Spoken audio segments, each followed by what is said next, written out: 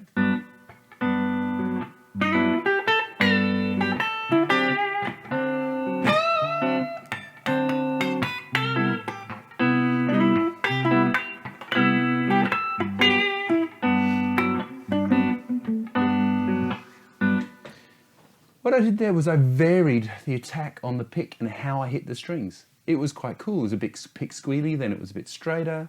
And using all these little different techniques will help you sound different. Instead of just like...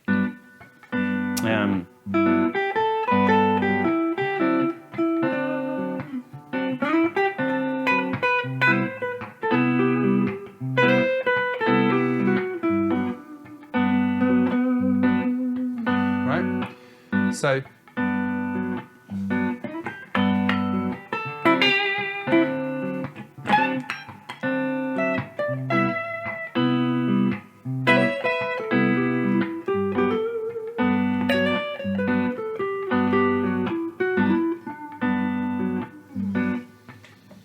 right, you know, so it just makes it a bit more interesting than if you're just like, right? And so the dynamics sort of come through that as well, right? Where like sometimes I was hitting harder.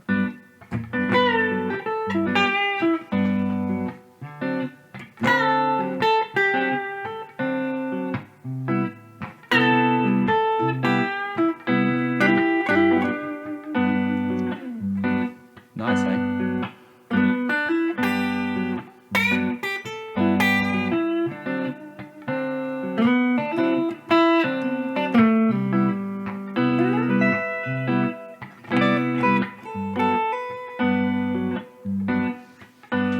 And the space was nice, right? What's the chord progression in the backing track? Simple but not boring. It is G major 7. I feel like I left my pedal board on since I did lessons, whenever that was, Thursday, I think. I must have been doing this and that. Right, so G major 7, D7, C major 7. Maybe I'll do a lesson on this later today for the Patreon thing.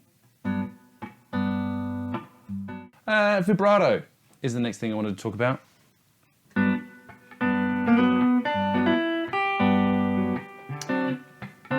You 1000% could do a pentatonic. You do a major, G major pentatonic or E minor pentatonic. Let's do E minor pentatonic.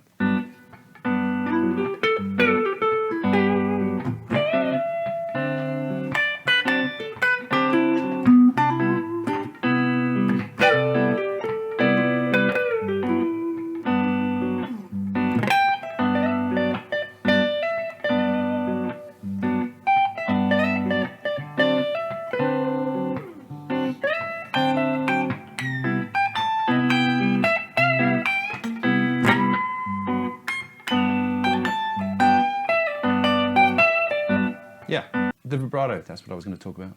One of my favorite videos, you should go and check it out. There's a really cool video on YouTube of B.B. King going, this is how I do vibrato. And he's just like, this is my favorite ever, right? But, you know, you watch him and he's, you know, he's going, you know, bam. Now he does this thing where he's actually his whole thumb and whole hand is like off the back of the guitar. Personally, I don't do it like that.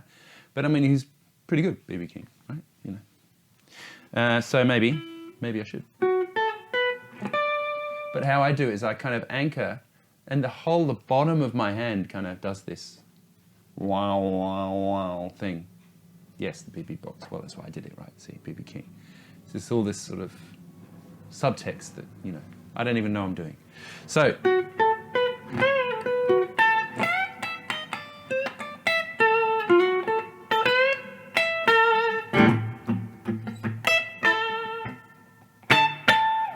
all those kind of things that he does. Yeah, so that when you're moving, you know, so it's not really, you're not really moving your finger. They call it finger vibrato, but it's not really you're not really kind of going like moving your actual finger. If you lock in, and you should be able to do it with every finger, right? The other thing, that's the other thing,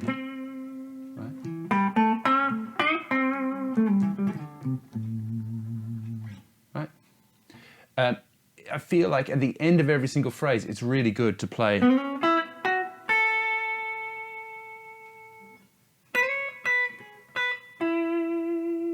bit of vibrato. And it'll sound good. All right, now, tiny, there's the last thing. This is the very last thing. Oh my God, we've gone for half an hour. My coffee's gonna get cold. The last thing is micro bends. So not real bends, just little tiny bends. Let's, hear that?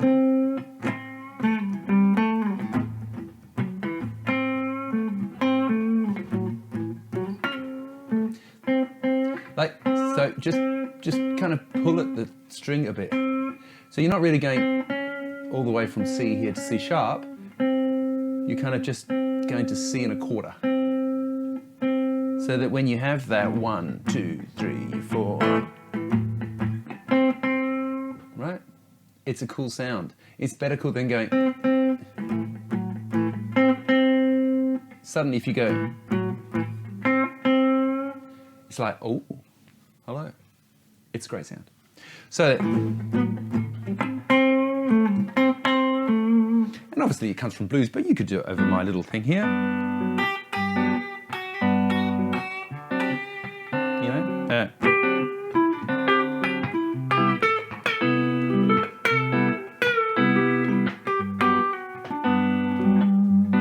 Right?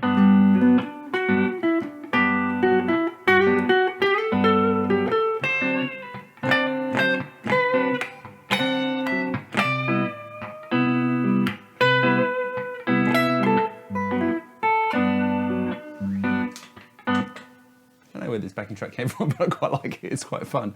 If you have any questions on any of that stuff, just ask me here in the comments on this video. I'm going to put some notes up with some of the exercises and all that sort of stuff over at Patreon. You can go to Patreon, like some of these beautiful, beautiful people here who support me and support the video making. I hope that really helped. That was more like an actual guitar lesson, hey? I don't know, what did we think of that? I don't know. I feel like it's interesting teaching guitar on YouTube.